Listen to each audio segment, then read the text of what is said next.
I'm Matt. And I'm Nate. And this is Not Quite Religious, a podcast where a Christian pastor and former evangelical turned atheist had conversations about faith, religion, philosophy, and life while drinking coffee. Welcome to episode 30. We apologize that for the past 2 weeks, all 7 of you who listen to us regularly didn't get new episodes. Matt had jury duty, and then it was Thanksgiving, and we had technological issues. So normally we have like what we're going to talk about planned in advance, and I think with all the madness and chaos, we're just going to catch you guys up and say hello. Yeah. But first, the coffee, right? Yeah. So this is the Mocha Joe's Cameroon, which I've brought before. But this is a different batch, so it's slightly different. Yeah. It's not exactly the same. But this is basically what I drink every day. So I already know it's a 9. I'd put it at an 8 right now. And I want to put the caveat that I've cut dairy out of my diet completely. Because my psoriasis has been flaring quite a bit as I cook for other people. And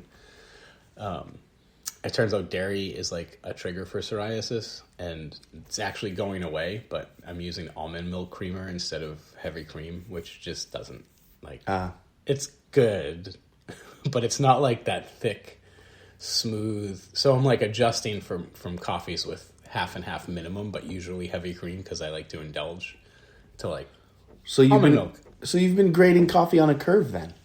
I guess now I am. What do you mean on a? Because I just switched over to non-dairy. So since we started the podcast, everything had the same, like half and half to cream. But it's worse now because of the absence of the dairy. Yeah. Right. So that's what I mean. Like you're grading on a curve. But that's okay. I'm not personally insulted that you don't like the coffee. I think I brewed it a bit strong. Yeah, that's good. To be fair, but I'm looking forward to getting new coffees when we can. Yeah, I keep meaning to get to share, and most of my clients that I deliver to, when I had my own business in Amherst, it was pretty like circular around Amherst, like where I was delivering. So it was like Northampton, East Hampton, Leverett, Belchertown. So like if you put a dot in the center of town of Amherst, pretty much all the towns around is where I was delivering. With Belchertown, it's like a crescent, and it doesn't hit the Amherst. It's like a crescent southwest, which I don't know why that is. It's like interesting, but so going to Amherst is like not a thing for me anymore, which is weird because I lived there for 20 some odd years. Wow. Yeah, that is weird. Maybe I'll just have to go get it myself. I don't know. I don't want to put the coffee burden solely on you. That's okay. So many burdens are on you, Nate, regarding this podcast. But yeah, for you, the 7 people listening, I think it's actually 8 because I listen to us every week. Okay. So I had jury duty last week, 2 weeks ago. Yeah. Which is why we couldn't record, and that was quite the experience. I don't know if any of you guys out there have done jury duty before, but yeah, I don't really feel the need to talk about the case, but I'm interested in how people feel about it because I feel like you're supposed to hate it. It does seem like everyone pretends to hate it, and I think maybe the difference is whether or not you get paid salary. Well, even hourly employees are supposed to, at least in Massachusetts, if you get called for jury duty, you're in one of your like regularly scheduled shifts, they're supposed to pay you. Yeah, there was $30 in Vermont. No. So it's like not really.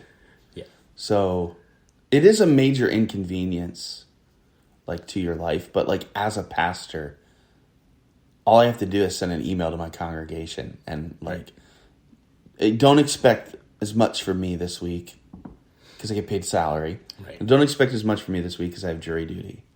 And they're like, oh, what are you going to do? You have jury duty.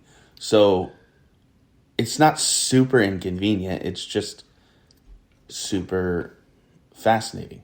Yeah, I've enjoyed jury duty. I got called when I was 18. And I was like, sweet! Like I had just registered to vote, and like 2 months later, they're like, you have jury duty.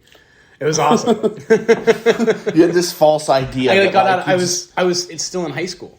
Yeah. Like I hadn't graduated yet. Wow. So I got out of school for the day. I was like sitting on the jury, reading my homework. Yeah, so you have like this false idea when you were 18 that like jury duty is just as normal as like... No, I mean, I knew the joke about it being terrible. I was just really excited to engage in our civic process. Right. But then I felt a little bit intimidated once I really thought about it, where it's like me and 13 other people have a decision to make that's going to like have a major impact on somebody's life in a very direct way. Fortunately, I suppose it didn't get to that. They made a plea deal before the case resolved, as the judge said, before we had to make a decision. I'm still curious, like, what that deliberation would have been like. Right. But yeah, every single case that I've been on 3 jury duty benches or whatever, what are they called? I don't know. Yeah. And every single one was resolved after, well, the first time when I was 18, that we didn't even hear any cases. I guess the judge came in and he was like, yeah, the lawyers looked at you all. Yeah. We're like, this isn't the pool that we want to decide our case. So everybody came up with but the other 2, I listened to stuff, and then, like right at the end, they're like, JK. Yeah, right.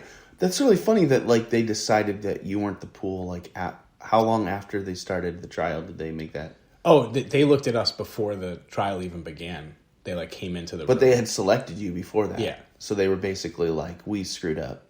I guess so.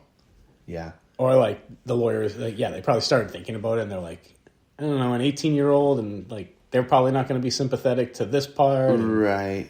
And I don't know if it was the defense or the prosecution that decided, like, Yeah. So in my case, and this is the part I didn't tell you when we were chatting about it off the record, but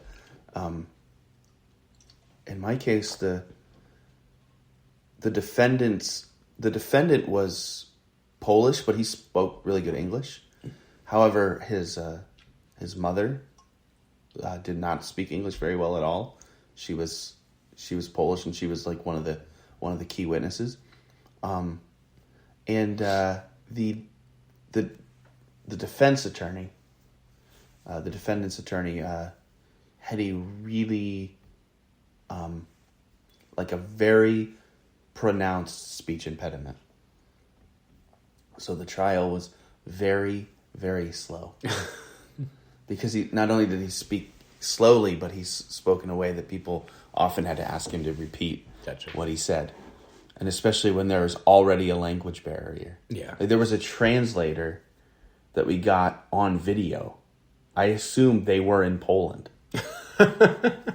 But she couldn't understand what he was asking in English because it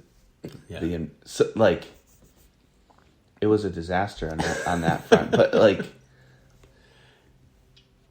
I appreciate that. I don't know. It just was. I feel like it went probably.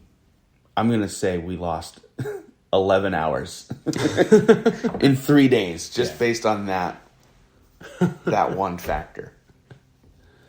And there were so many objections. Yeah. And it's not like on TV, like when they object and everybody's just yelling at everyone. It's not like, it's like if there's an objection, they're like, we got to go to the bench and discuss it. And the jury's not allowed to hear. Right. Well, because they're discussing. Yeah.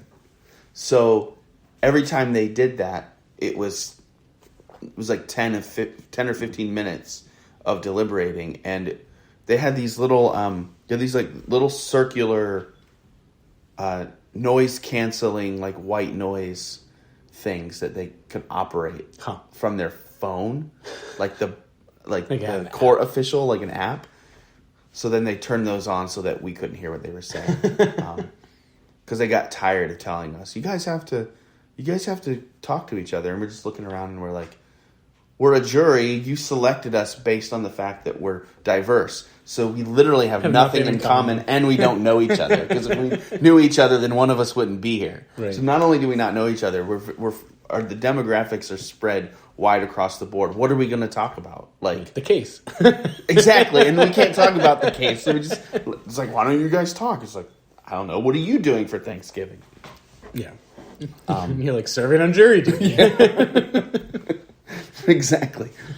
So actually, I have to go back on Monday for another 2 selections possible. Yeah, that's awful. And then if I get selected for both, then I'm done. But if I get selected for less than 2, I have to go back on January 23rd. Ugh. That's awful. So in Massachusetts, I think we discussed this during the break, like you serve once and then you get at least 3 years. And if you get called before the 3 years is up because it's random, you can choose to do it again. Or you can just call them and be like, yo, I served a year ago. And they're like, oh, sorry. Yeah. Yeah. So then, after jury duty, I tried to... We had this idea to have our own recordings. Like, we were going to do, like, a individual Thanksgiving thing. Right, because I couldn't get together on Wednesday, and you couldn't get together on Saturday. Like, the days that we could... Right. I think I couldn't do Saturday, and you couldn't do Wednesday. Right. And then... So then there was another one, like one was like a bio and one is what I was thankful for. And I still have both recordings and they may be able to be used. I actually listen to them and think they're pretty good. We'll try to get it to me. Especially the Thanksgiving one. So it might be, we have to wait a year for the Thanksgiving one. It wouldn't make sense and I guess it could. I mean, if you can get it to me by tomorrow, I can release it first. In the middle of June. I am so thankful. But the bio one is pretty good. But yeah, I just so technologically inept. And also been having migraines, so that's fun. Yeah. And I was gonna record my own too and just post them, but I'm always like, I don't want to take over the podcast and have it be like the Nate Show, so I wanted to make yours first. And also, like, we hosted our first Thanksgiving ever.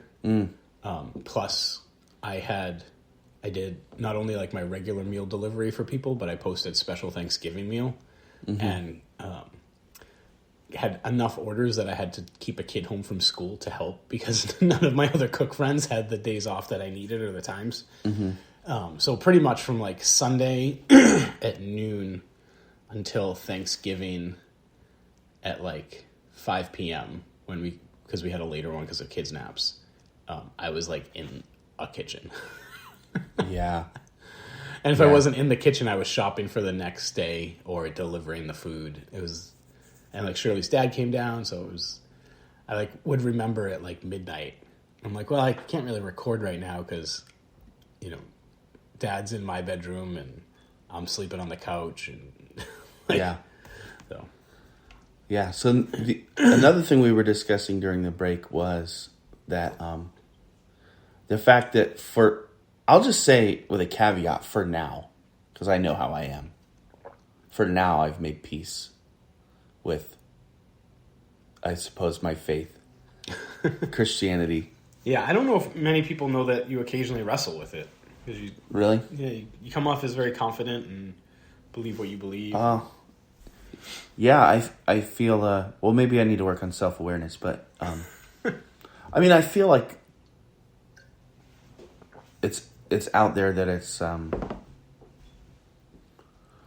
maybe I assume that people would think that I wrestled with it only because it's not probably what they think would be mainstream or mainline sort of like Christian belief based on this podcast. But the truth is that doing this podcast, I think, is part of what caused me to spiral, which I don't think is bad. I don't think it's bad. Actually, I think it's better than being in the state of confirmation bias all the time. Yeah. I'd rather be in a state of questioning, wrestling, and that kind of thing. But I suppose part of part of what I've made peace with is realizing that I finally became, what's the word, apathetic? I finally became apathetic about like how political evangelicalism is in America. I don't say apathetic. Like not that I don't care politically, not that I don't want to be active politically, but more of just maybe the stoic attitude of like that's not actually a point of doubt for me. Like that's not that doesn't trigger me. Yeah. And it may have a year ago. Gotcha. Where it's like, and it could, maybe if like, I don't know, maybe if Trump gets elected in 2024, all that stuff will come back up again. But I think that I've wrestled with it enough. I don't think he's going to get elected again. But it's just when you enter the seed of the idea that was particularly tormenting for me was realizing that maybe it was always just political, meaning like American evangelicalism. Gotcha. I mean, at least I think what we call the moral majority was. Yeah. Like their set goal was to change politics and make the Supreme Court conservative and win the quote unquote culture war. Yeah. I sometimes think if I was born in a different era, where I would have been on the quote unquote evangelical train. Like I was born in the 60s. Say I was raised by a Baptist family. Yeah. And I went and I saw the Jesus movement. Would my parents have been a part of it? Would I have gotten on it? Because I think that's what evangelicalism was in the 70s. It was basically the Jesus movement. Yeah. It was the folksy, hippie, Keith Green kind of Christians. And Mullins was a holdover of that in the early 90s. And then something happened between Carter and Reagan. I think the failure of the Carter presidency was a turning point for American evangelicalism. Yeah. How so? I think Carter signaled like a chance at political influence because that's what he was. I'm not saying he was like Mr. Hippie, but I feel like he was evidence that Jesus movement, sort of kumbaya brand of folksy Christianity, was having influence in America. Because he was a dark horse in the primaries, came out of nowhere and like became the president of the United States, a peanut farmer from Georgia, right. Baptist Sunday school teacher. And I think they felt like they won for the first time. If you think about it that way, like the evangelicals have won like 6 out of the last 8 elections. Oh, more than that. I mean, mean, Obama and Clinton and Biden were like evangelical losses. Yeah, which it's funny with Obama because he's a professed Christian, but yeah, like, my point being like that wasn't their guy. Yeah, definitely wasn't their guy. But something happened between Carter and Reagan, and I feel like Carter's presidency was a moment of disillusionment, where because his presidency was a failure, I think it caused evangelicals to wonder whether or not their sort of way worked. And once there was that, see what happened in that, there was the whole time there was this insidious, which I think is just human nature, just this insidious like, how much do you want power and influence versus how much do you just want to exist and be yourself in society? And if power and influence is at the end of the day really you can fake humility for a while, but if power and influence is the thing that you really want, when the opportunity presents itself, you'll take that and you'll take it at the expense of your identity Yeah. and your authenticity. So that's what I think Falwell, Reagan, moral majority, I think that's what they exploited. And that bled into the way that pastors were being influenced in their churches. So it was really in the 80s that evangelicals began to preach abortion, homosexuality, those kinds of social issues, which were before, especially abortion, which were seen as Catholic issues. Right. Yeah. It's funny that the Baptist Faith and Message didn't have anything on abortion, like for the vast majority of its history. And in fact, they didn't consider it a thing. Right. But it became the primary political tool that was advantageous. And for years, like I grew up with mostly, I was surrounded by Republicans. There was a time in my life where I couldn't imagine anyone being a Democrat. So like that was the circle that I was in, and it was like every election people felt hamstrung because they realized like, oh, the president gets to pick the Supreme Court. Abortion is a Supreme Court issue, so therefore we have to vote Republican, even if the guy. Right. I just remember every presidential election being the same thing. He's a jerk. He doesn't bear our character. He's not really one of us. In essence, he's not like Carter in character, but he, unlike Carter, will get the right guys in the Supreme Court. So we have to vote for him. We don't have a choice. Right. But then Trump changed the game in 2016 because people were saying the exact same thing about him in 2016. In 2019 and 2020, it had become something else. It had developed into almost cult-like fervor. Yeah. So... Yeah, I mean, what's funny is, when I was in the church, there were political disagreements, like you said. Like, you couldn't imagine... I was an independent because I didn't like either of them particularly. But people could imagine Democrats sitting in the pews. Yeah. And they would disagree with them, and abortion was the main thing. But they're like, okay, like, on local elections, maybe the Democrat social program is better than the local Republican guy, so... Mm-hmm. Right? And now, like, my evangelical friends who are not, like, professional evangelical, like, who aren't in the ministry and stuff, like, the, like, vitriol, like, they really believe all Democrats are influenced by Satan or satanic or, like, drinking babies' blood. Mm-hmm. Like, it's not a question.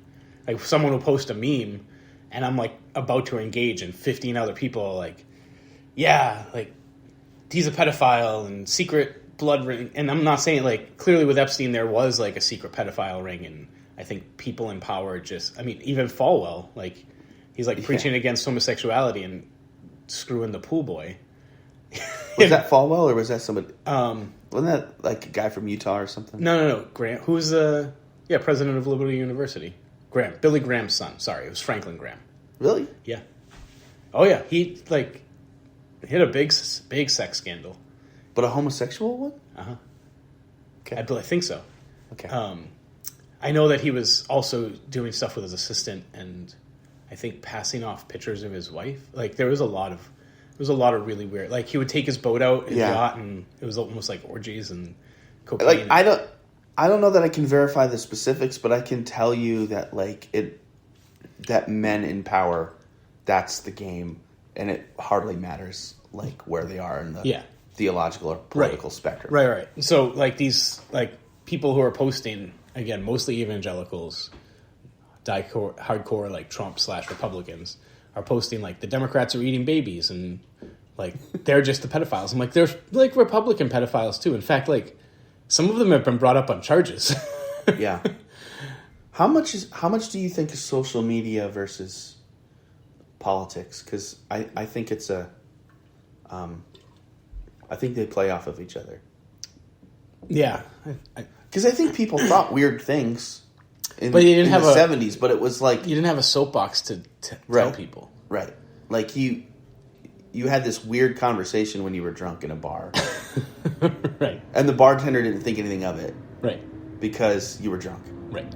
And then that was it. Yeah. So it's not like these ideas popped up out of nowhere, these conspiracy theories. Right. But it, once in a while I'll be at the coffee shop or whatever, or be at the bar. Or, actually, I don't go to the bar, but like just overhear conversations with two out-of-work people. And they're just bullshitting. And they know that that wasn't PG-13. And they know, and and everybody knows that they're bullshitting. But then when you post it without context, you're like, is he just looking for a conversation, or is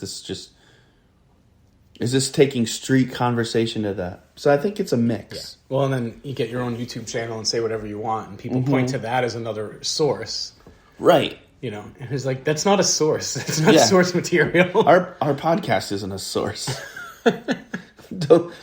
Matt said, no. Don't worry about what I say. This really is to, we're not unemployed, but two guys with time on a Thursday. Yeah. To right. Talk about nothing. Have a little hobby. Yeah. Yeah. So I don't know. What do you think? Do you think it's more like the political atmosphere, the social media, the introduction of social media, or just like an amalgam?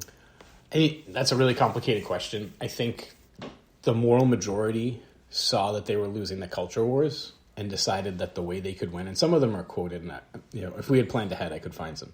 Yeah. That, like, the way they could keep their society as they wanted it was to get as much political power as possible, get the Supreme Court to be Republican, and actually the lower courts is a lot more, like, really conservative. Like, they just knew, like, this is the way to rig the system. Mm-hmm. I take solace in the fact that even though that may be true, the nation is consistently getting less religious and more progressive. So at some point, my politics will win.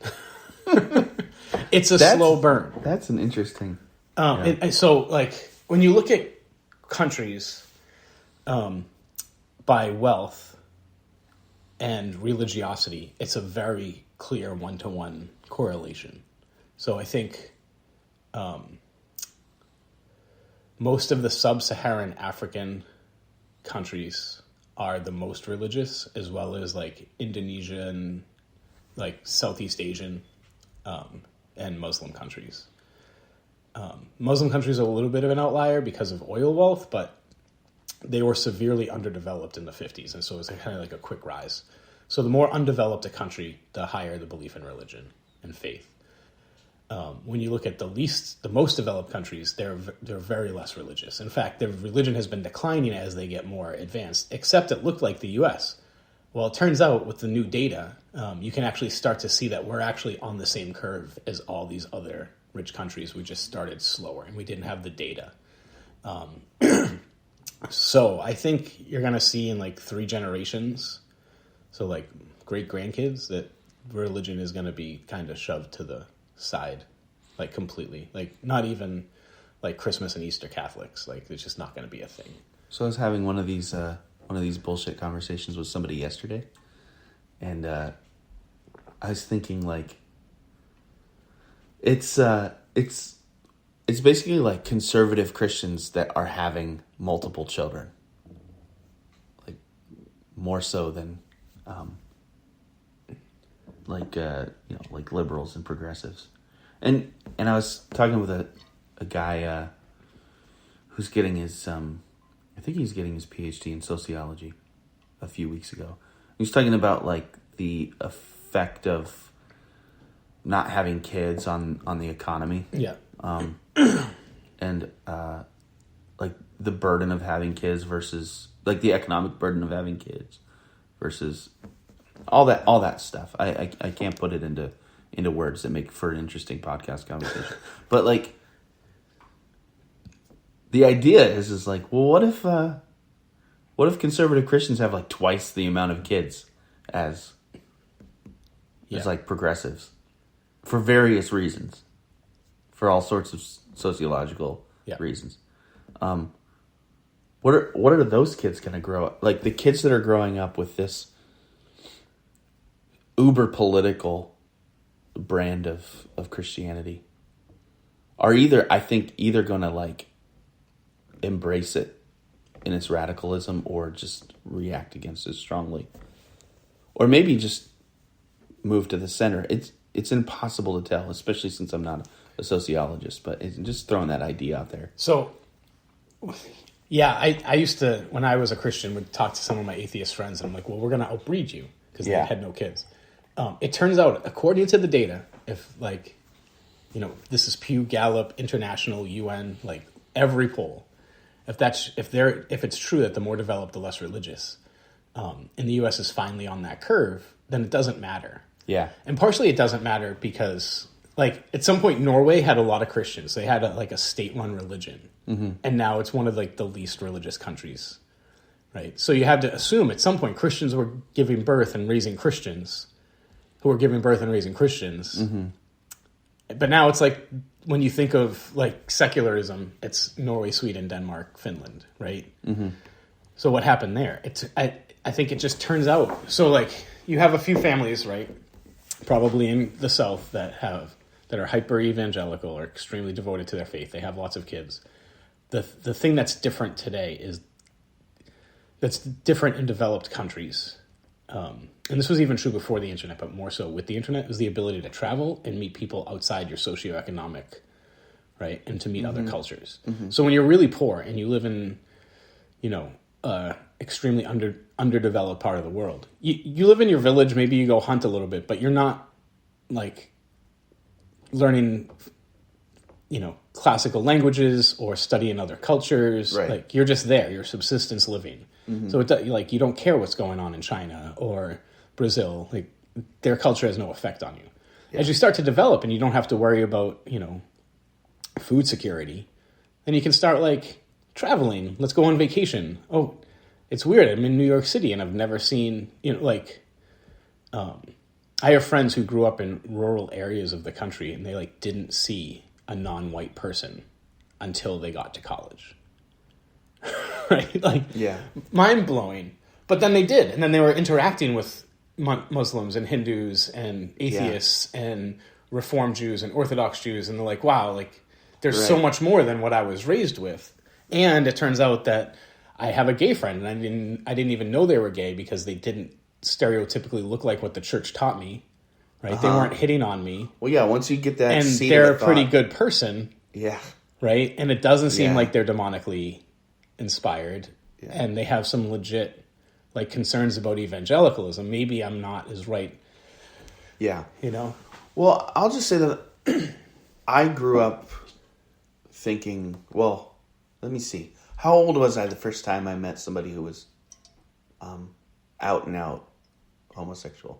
I was probably... By out and out, you mean... Like I'm assuming I grew up with people that weren't out. You were like 0 years old when you met someone who was gay. Exactly. Exactly. Probably... I could have been 30. Wow. I could have been 30 years old. No, it was before that. Somebody came to Steamtown Church one time, and the way we handled that was abysmal. Sorry, Steamtown. The church I was with in Pennsylvania, that you didn't hear its name. The way we handled that was really bad. I mean, you were also a young church. Yeah, planters fumbling through how to figure out how to do the thing. Fair. 25. Yeah. I was probably like 25. So, I mean, your prefrontal cortex hadn't even fully developed. You still had another year before. But I didn't have any animus built in me against them myself. Like, I realize there's some really cultish versions of fundamentalism, Christianity, evangelicalism out there. But the one the mantra I heard most often was, hate the sin, love the sinner. Yeah. All the time, just was like, and I thought that makes total sense. Just be nice to people, which works until they ask you what you think about it. And then when you're like, oh, I think it's a sin, they're like, oh, well, I don't need to talk to you anymore. Yeah. I gave a sermon at Smith College. You did? How did you I was get invited? I was invited by their Christian group. And it was like, it wasn't a formal church service. It was like the Friday night campus crusade or whatever the group was, like, come talk. And I preached on Isaiah 6. And like, there was a pretty good response. And after the end, I'm like hanging out, talking with people. And I had known a lot of them as part of them. Some of them were part of my church. Others I had seen as part of like other clubs and groups that I'd like gone to and helped and they were like, great sermon, Pastor Nate, blah, blah, blah, blah. And then I had 2 girls come out and ask, and they were like, it seemed like pretty touched by the sermon. And they straight up asked me about being gay. And I was like, well, you can't be gay and a Christian. Like, or you could, but you can't practice. Yeah. And they just broke down in tears. Yeah. Like right there.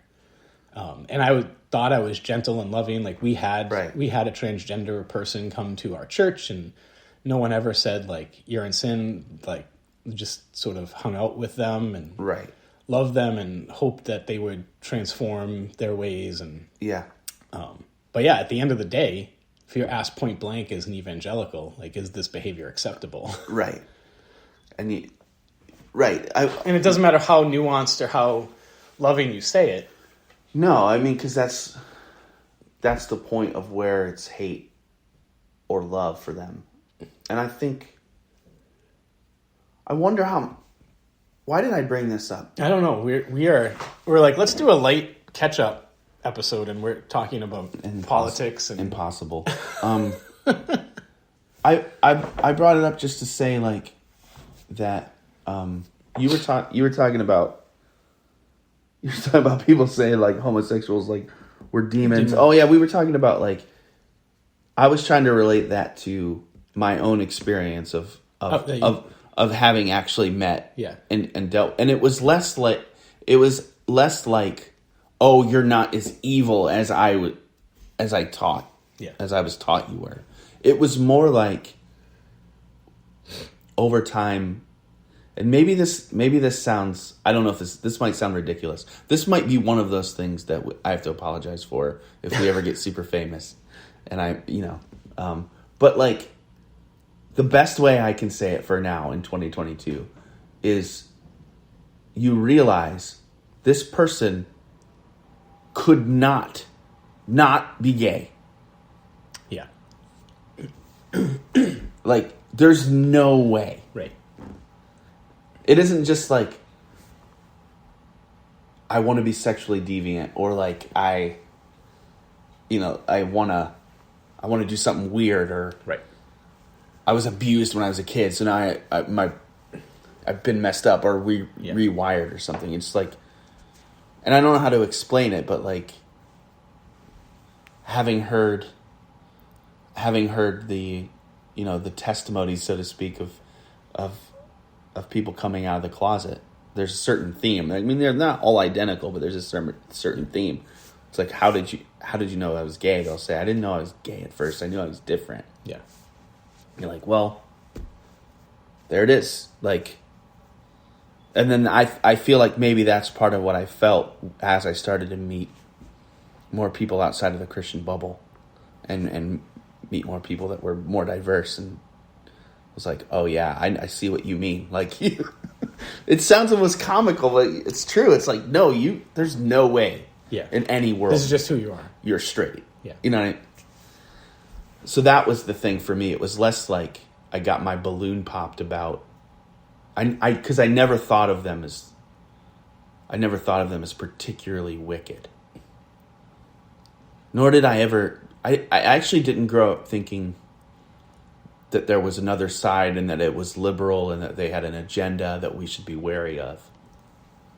I came across it with various people and organizations, but I always dismissed it. And the reason I dismissed it is because I always sensed that it was off. Off it. And not even off in a political sense, just actually off in a spiritual sense. Like, I just sensed like that isn't what Jesus would spend his time worrying about. Yeah. That if you look in the Gospels and objectively, I think you can. Here's the thing about the Bible: you can go in the Bible, you can make it say whatever you want. I think that's true of most any book, but especially religious books. You can make it say whatever you want. So if you want Jesus to be a raging Republican, that's there. If you want him to be, Mr. Social Justice Warrior, that's there too. But if you're being objective about it, I think if you're being objective about it and you're just reading it, you're like, I have no idea what this guy's politics are. Because he's doing subversive stuff like hanging out with sinners and tax collectors. Yeah. Just politically subversive. And is the thing ultimately that got him in trouble with the powers that be. But then he's also like, when they ask him about what to do about Caesar, he's like, I really don't care. Give to Caesar what is Caesar's, give to God what is God's. If he taxes you, what are you going to do? Just give him the coin. It's like, that's not what a revolutionary would say. Yeah. That's what a centrist would say. But like if you're arguing that Jesus is a centrist based on the whole thing, you're like, that doesn't sit right too, because they don't crucify centrists. It's not how that goes. Yeah. So now I'm just ranting, but my point is, I always sensed that politics wasn't even the point. Mm-hmm. And when you made it political, you brought it into a realm that was like uniquely human and not necessarily spiritual. Yeah, it's funny to me. Or carnal, I should say. So I'm pretty sure I met my first... That's not how I want to say it. In high school, I knew people who were out and proud about their homosexuality, or like gayness or queerness, or however you want to say it. Yeah. So that was like a thing. I also grew up in the greater Boston area. Yeah. So there was like a lot of people. I mean, my graduating class is bigger than my kids' high school. Yeah. I mean, Boston's probably like culturally 15 years ahead of Ohio at all times. Yeah. At least. Yeah. And New York's culturally ahead of Boston. Yeah. And LA is probably culturally ahead of all of them. Right. And then, like, when I came to college, my dorm was right next to the Stonewall Center. And I had no idea what Stonewall was until I went to college. And then I also didn't have a computer at home. And, like, other people had the internet, and I still was turning in my papers handwritten because my mom didn't think a computer was, like, necessary in 1998. And then I was like, oh, the internet, holy crap. And then I, like, found out and stuff. Because you're like, why is this called the Stonewall Center? And people are like, what do you mean, why? It's like a famous thing. And, like, they don't teach you that in regular history class in high school. Yeah. They do in college if you take, like, certain, like, history or politics courses. But, so, like, yeah, our experience is meeting people who are culturally different. I think we're, like, as different as, like, the other cultures. Because I grew up in a multi-ethnic, multicultural environment.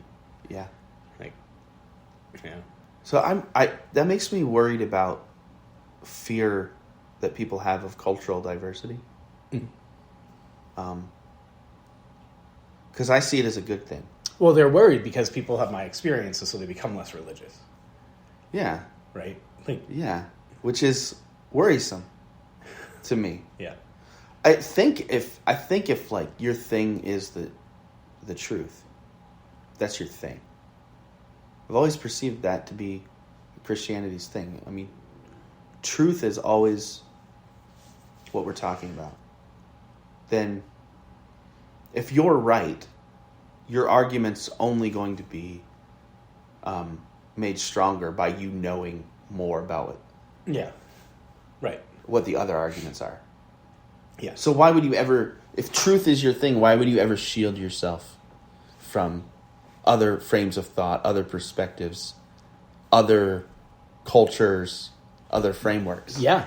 I mean, it's fascinating to me. Like, when I deconverted, people were like, why? I'm like, here are the books. Why don't you read them? We've talked about this before. Mm-hmm. And, like, the elders of the church straight up were like, we don't want to read anything that's demonically inspired. And I was like, but it's like Carl Sagan. He's, like... Yeah, I've never been able, like, I've never understood it. It's the thing that actually, to relate it back to what I was saying before, that's actually caused doubt in me. Yeah. And I think you see where I'm going with it, but like that has caused doubt with me because I wonder, maybe I don't get what they're saying. Yeah. Meaning Christians. Like maybe I've never actually looked at the world the way they do. Yeah. So maybe when they're calling me heretic, not really a Christian, A wolf, false teacher, from their perspective, like, I'm wearing a, maybe they're right insofar as like I'm wearing a false label. But here's the thing that got me over it is the thought that, like, if I'm wrestling with a false label, then I'm wrestling with a man in a bear costume and not an actual bear. At the end of the day, I just believe what I believe. The labels are what they are. Yeah. So maybe there's some social consequences that aren't fun, but there's plenty of people like on the I shouldn't say the other side. Plenty of people like in that diversity that we're talking about, that are not demanding conformity in order for there to be acceptance. Yeah. So for me, it's very similar. My doubts started in seminary. And like some of my professors were like, you shouldn't read Dennett or Dawkins or Hitchens. Yeah. And I didn't for a while. It's like, oh, but then I started thinking like, why shouldn't I? Like, this seems weird. Like, Yeah. why am I insulating myself? Very, very similar reasons. Of course, we ended up in very different places. Like, you're content to be a Christian pastor, and Yeah. I, took the dive into. Yeah. Yeah. And we're still, I think, exploring on this podcast how that can be. It's a fascinating thing. Where are we at right now in terms of length of this episode? We have a few minutes. Because I think that could be an interesting episode all of itself. Yeah. It's like,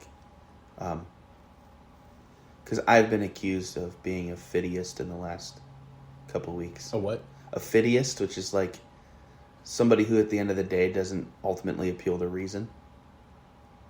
That's everybody. In terms of, well, okay. More particularly, like,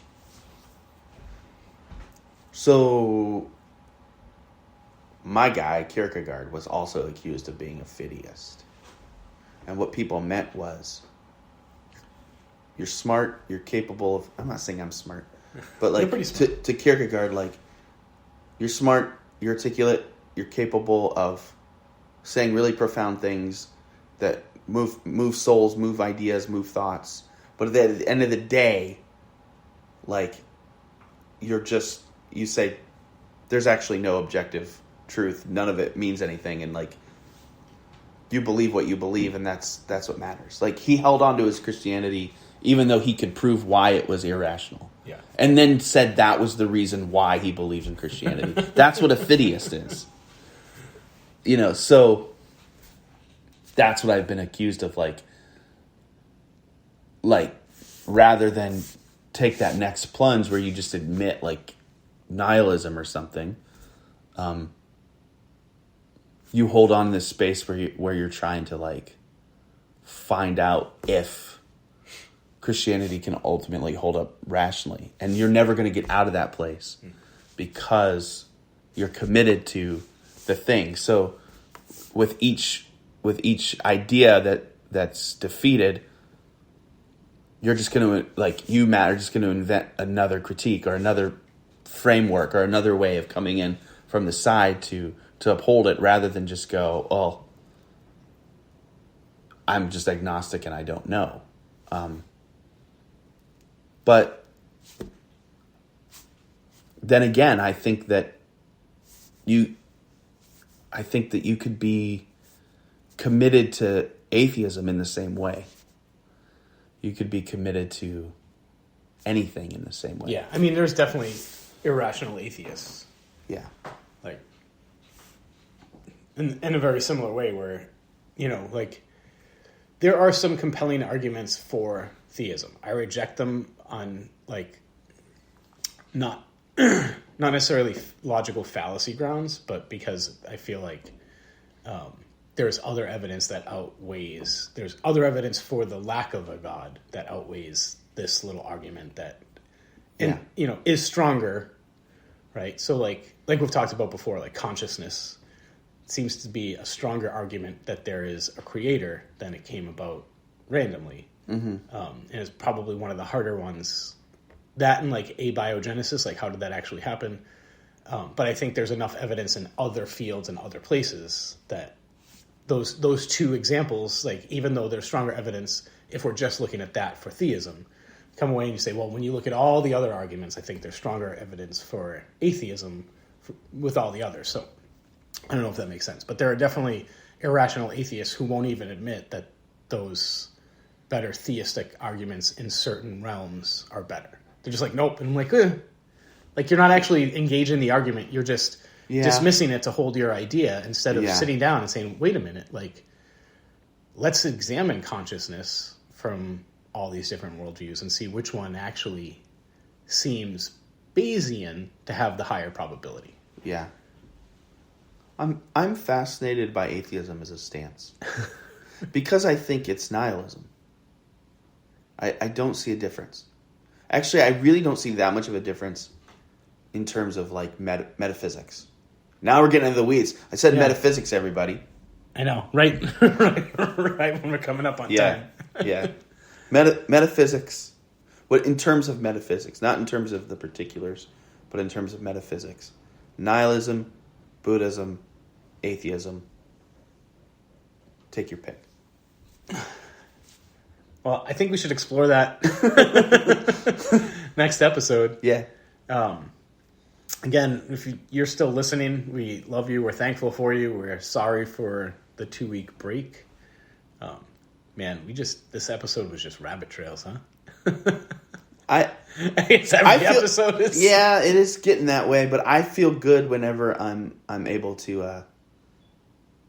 Whenever I feel like I articulated the thing that I really think, I feel good about an episode. Yeah, I was actually, when we started, I was like, oh, we're not going to get to faith and life and religion, which I think is why most of the people, like a Marvel episode is fun, but I think most people who are listening to actually hear our thoughts, I hope. And I'm pleased that we got there and at least dialogued a little bit. Yeah, me too. All right. Have a great week, everyone.